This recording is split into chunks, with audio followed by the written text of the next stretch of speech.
Hujambo na karibu tena mtazamaji wa The World News katika kipindi hiki cha ulimwengu wa siasa.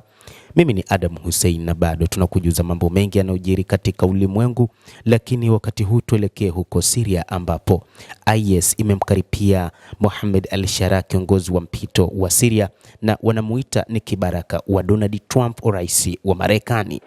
Kundi linalojiita dola la Kiislamu IS nchini Syria limemkashifu rais wa mpito nchini humo Ahmed al-Shara kwa kumuita kibaraka wa Marekani asiyekuwa na utu anayedhibitiwa na nchi za Magharibi.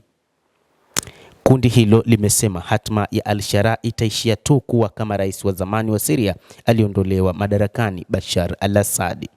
Msemaji wa IS Abu Huzaifa al-Ansar amesema serikali ya Iran na ile ya zamani ya Assad nchini Syria zimebadilishwa na utawala unaoshawishiwa na Marekani. Amesisitiza kuwa Syria ya sasa inaongozwa na kiongozi anayefuata matakwa ya Marekani. Msemaji huyo wa IS ameapa kuwa wataanzisha mashambulizi mapya nchini Syria, akisema nchi hiyo imeingia katika enzi mpya ya ulinzi na kwamba vikosi vyao bila shaka vitaanza kushambulia hivi karibuni.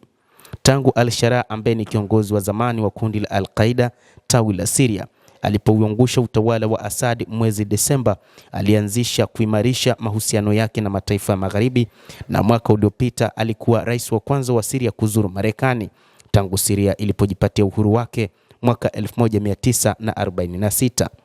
Ndiye kiongozi ambaye wakati huu anataka kuingia makubaliano na serikali ya Israel ambayo kwa muda mrefu imekuwa ikinyanyasa sana Syria, huku ikiteka maeneo mengi ikiwa ni pamoja na milima ya Golan.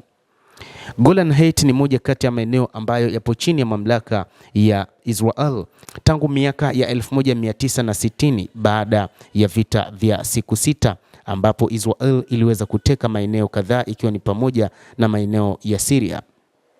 Baada tu ya kuangushwa kwa utawala wa Bashar al-Assad, Israel ilifanya mashambulizi mengi katika kile ilichosema ni kuharibu miundombinu ya ulinzi, kwa maana maghala ya silaha pamoja na mifumo yote ya kiulinzi ya taifa hilo la Syria, jambo ambalo watu wengi katika Mashariki ya Kati wakaona kwamba huu ni mpango wa Israel wa kutengeneza mazingira ya vita kati ya nchi hiyo pamoja na Syria. Hata hivyo, al-Shara alitembelea maeneo mbalimbali katika ulimwengu ikiwa ni pamoja na Urusi, ambapo alikutana na kiongozi wa Urusi Vladimir Putin na kutaka msaada kutokana na hali iliyopo, hasa uwepo wa makundi ya kigaidi ikiwa ni pamoja na kundi la IS.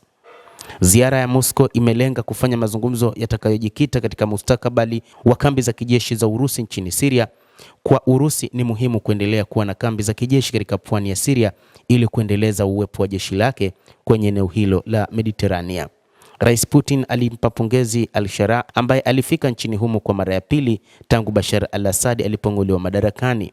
Aidha, rais huyo wa mpito wa Syria kwa upande wake amemshukuru Putin kwa msaada wake katika kuimarisha hali ya Syria na ukanda wote wa Mashariki ya Kati. Endelea kutufuatilia mtazamaji, lakini ni kusihi usisahau kulike, kucomment, kadhalika kusubscribe channel yetu hii.